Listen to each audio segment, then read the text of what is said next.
அனைவருக்கும் வணக்கம். இந்த வீடியோவில் பிஜிடிஆர்பி கெமிஸ்ட்ரி நியூ சிலபஸில் யூனிட் 10ல் க்ரீன் கெமிஸ்ட்ரியில் இருந்துட்டு நிறையா முக்கியமான கொஸ்டின்ஸ் பார்க்க போகிறோம். அதுவும் இந்த principles of green chemistry 12 principles இருக்கு இல்லையா, அதில் இருந்துட்டு நிறையா முக்கியமான கொஸ்டின்ஸ் இருக்குது.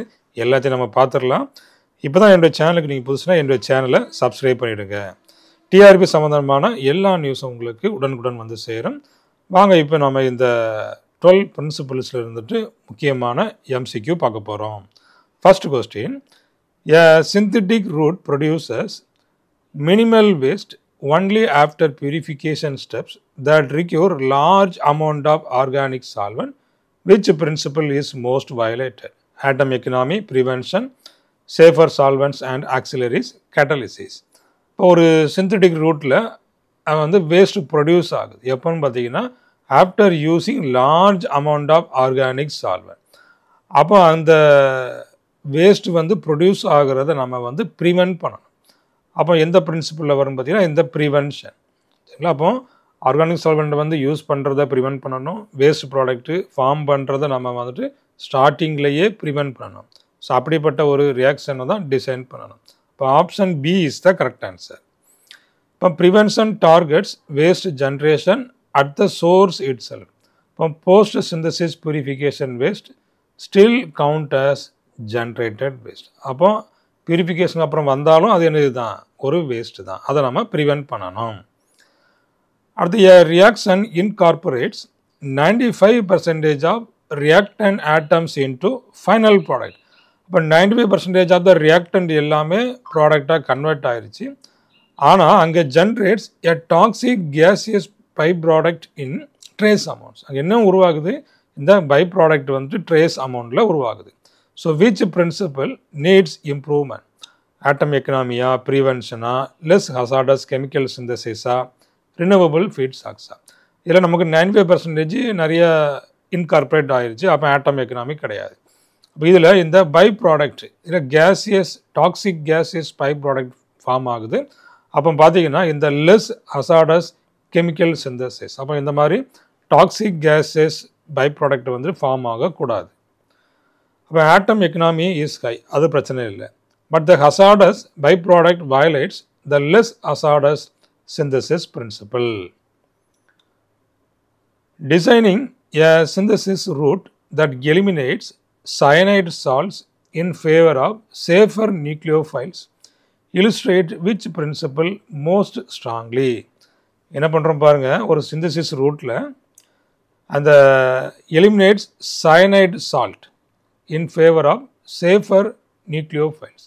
அப்போ சயனைட் சால்ட்டை எலிமினேட் பண்ணுறோம். அப்போ இது வந்து ஹசார்டஸ் சப்ஸ்டன்ஸ், இந்த சயனைட் சால்ட். அப்போ நம்ம இங்கே எந்த principle which illustrate most strongly? Prevention, அடுத்த less hazardous chemical synthesis, inherently safer chemistry, design for degradation. அப்போ இதில் ஆப்ஷன் வந்து பி தான். So less hazardous chemical synthesis focuses on replacing dangerous reagents with safer alternative. அப்போ cyanide சால்ட்டுக்கு பதில் இங்கே வந்து safer நியூக்ளியோஃபைல்ஸை உள்ள இன்கார்பரேட் பண்ணுறோம். அப்போ option B is the correct answer. A plasticizer is designed to be effective yet non-endocrine disruptive. Which principle does this directly reflect?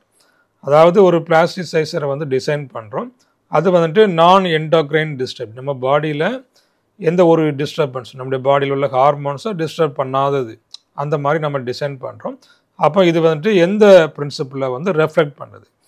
Safer chemical design, prevention, design for degradation, catalysis. அப்போ பார்த்தீங்கன்னா நமக்கு does not affect தி நான் endocrine. அப்போ இது வந்துட்டு safer chemical design. இப்போ option A is the correct answer. Safer chemical design ensures product function while being non-toxic. அடுத்து பாருங்க, a researcher replaces toluene with water. toluene பதிலா வாட்டரை சால்வெண்டாக யூஸ் பண்ணுறார். But must use high temperatures to achieve solubility. Which principle trade off occurs? அதாவது டொலுவினுக்கு பதிலாக water தான், நல்ல விஷயம்தான்.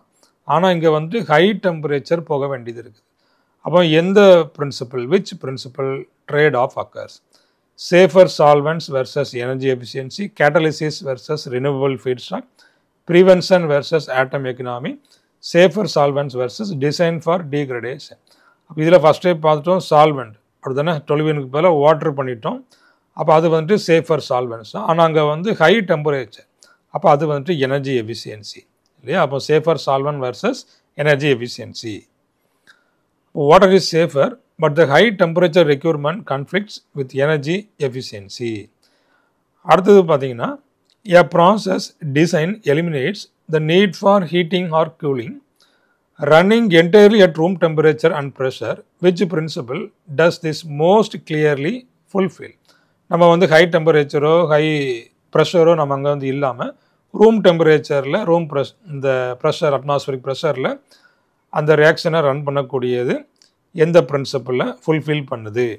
Prevention, energy efficiency, catalysis, renewable feedstock. அப்போ பார்த்தீங்கன்னா எனர்ஜி எஃபிஷியன்சி, ஏன்னா ரூம் டெம்பரேச்சர் ப்ரெஷரில் நம்ம பண்ணுறதுனால நமக்கு வந்துட்டு எனர்ஜி எஃபிஷியன்சியாக இருக்கும். இப்போ minimizing energy requirements is the heart of energy efficiency. Converting agricultural waste into ethanol aligns, agricultural வேஸ்ட்டை எத்தனாலாக நம்ம மாற்றுறோம். With which principle only if the agriculture waste is sustainably sourced. அப்போ அக்ரிகல்ச்சர் வேஸ்ட்டை நம்ம யூஸ் பண்ணியாச்சுன்னா எந்த பிரின்சிபலில் வரும்? Renewable feedstock, catalysis, atom economy, prevention. அப்போ இது என்னது தான்? அக்ரிகல்ச்சர் வேஸ்ட்டுங்கிறது ரினியூவபிள் தான். அப்போ ரினியூவபிள் ஃபீட் ஸ்டாக்ஸ் தான். Option A is the correct answer. Renewable feedstock must come from sources that are replenished responsibly. அப்போ டிப்ளனைஸ்ட் ஆகாது, இது வந்து ரெப்ளனைஸ்டு தான். அடுத்தது பாருங்கள், a pharmaceutical reaction switches from stoichiometric organotin reagents to catalytic palladium complexes. Which principle is most directly applied? அப்போ இதில் stoichiometric organotin reagentsலேருந்து நம்ம இந்த பலேடியம் காம்ப்ளெக்ஸஸ்க்கு சுவிட்ச் ஆகிறோம். அப்போ which principle is most directly applied? catalysis, atom economy, prevention, safer solvents. அப்போ இங்கே நம்ம வந்து கேட்டலிஸ்ட் தான் யூஸ் பண்ணுறோம். அப்போ அது வந்துட்டு catalysis தான். So catalyst improve selectivity, efficiency and reduce waste. A pesticide is designed to hydrolyze into CO2 and water within days of application. இப்போ பெஸ்டிசைட் பார்த்தீங்கன்னா அது வந்து design to hydrolase into CO2 and water. அந்த pesticide use பண்ணதுக்கு அப்புறமா அது CO2 ஆகும் water ஆகும் கன்வெர்ட் ஆகுது ஒரு சில நாட்களுக்கு அப்புறமா.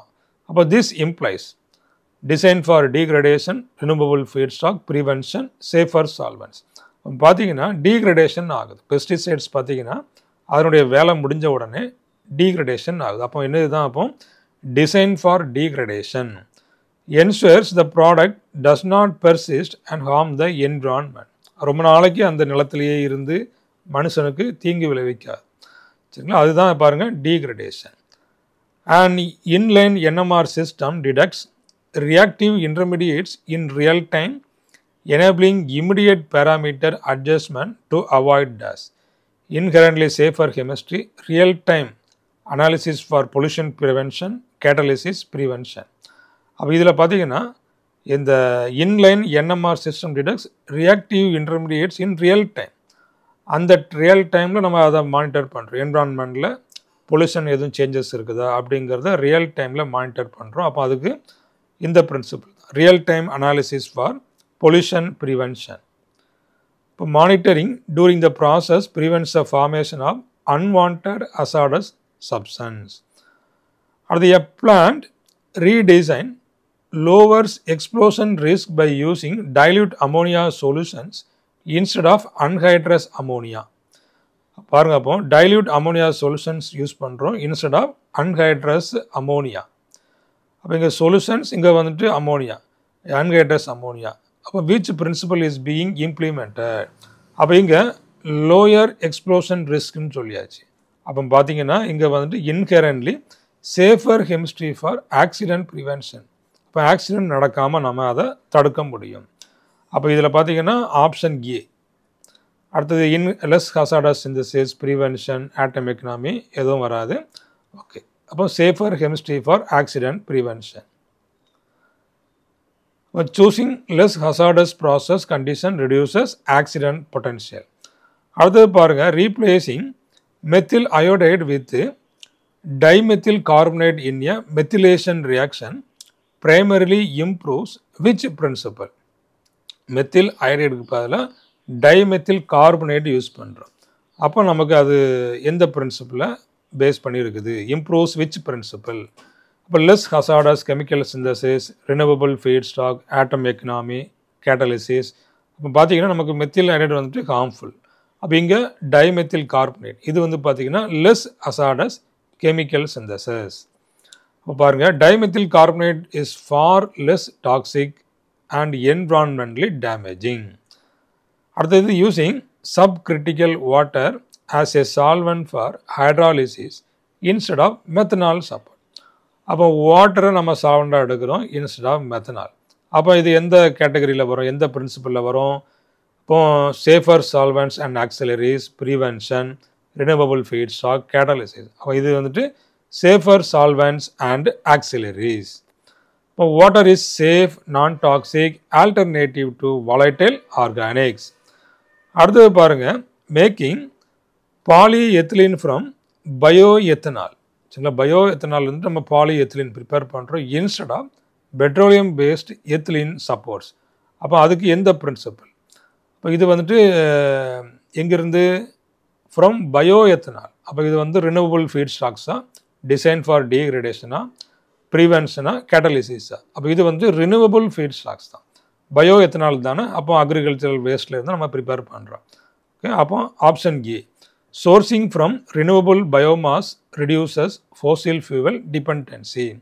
அப்போ அந்த ஃபோசில் ஃபியூவலை டிபெண்ட் பண்ணி நம்ம இருக்க வேண்டாம். அக்ரிகல்ச்சர் வேஸ்ட்டை வச்சு நம்ம வந்துட்டு இந்த எத்தனால் நம்ம பயோமாஸை நம்மளால் தயாரிக்க முடியும். A new synthesis yield 95% product with no byproducts.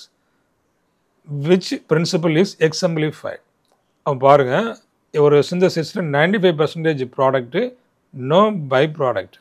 அப்போ பாருங்கள், எந்த ஒரு பை ப்ராடக்ட்டுமே இல்லை. அப்போ ஆட்டம் எக்கனாமியா, கேட்டலிசிஸா, எனர்ஜி எஃபிஷியன்சியா, ப்ரிவென்ஷனா?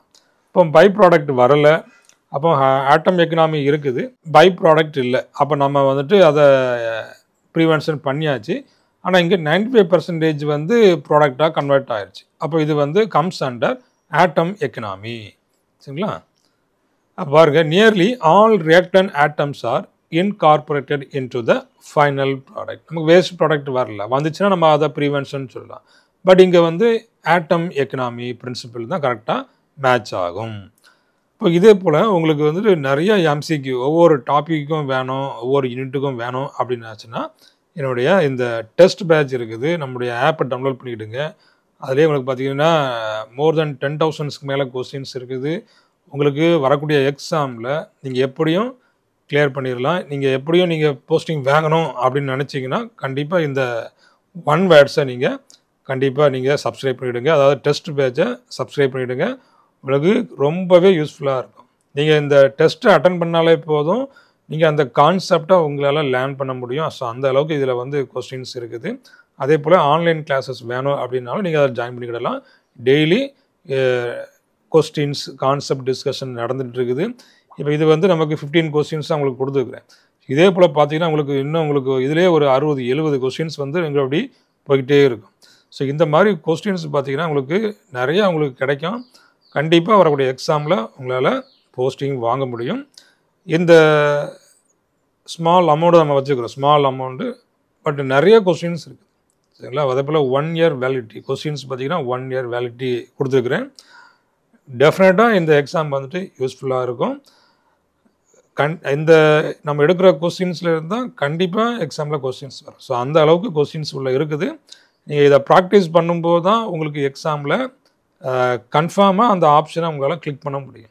சரிங்களா? கான்செப்ட் அண்டர்ஸ்டாண்டிங், அது அப்ளிகேஷன் ஓரியன்ட் எல்லாமே நம்மளுடைய டெஸ்ட் பேட்சில் இருக்கும். மறக்காமல் இந்த டெஸ்ட் பேட்சில் நீங்கள் ஜாயின் பண்ணிக்கிடுங்க. தேங்க்யூ. தேங்க்ஸ் ஃபார் வாட்சிங்.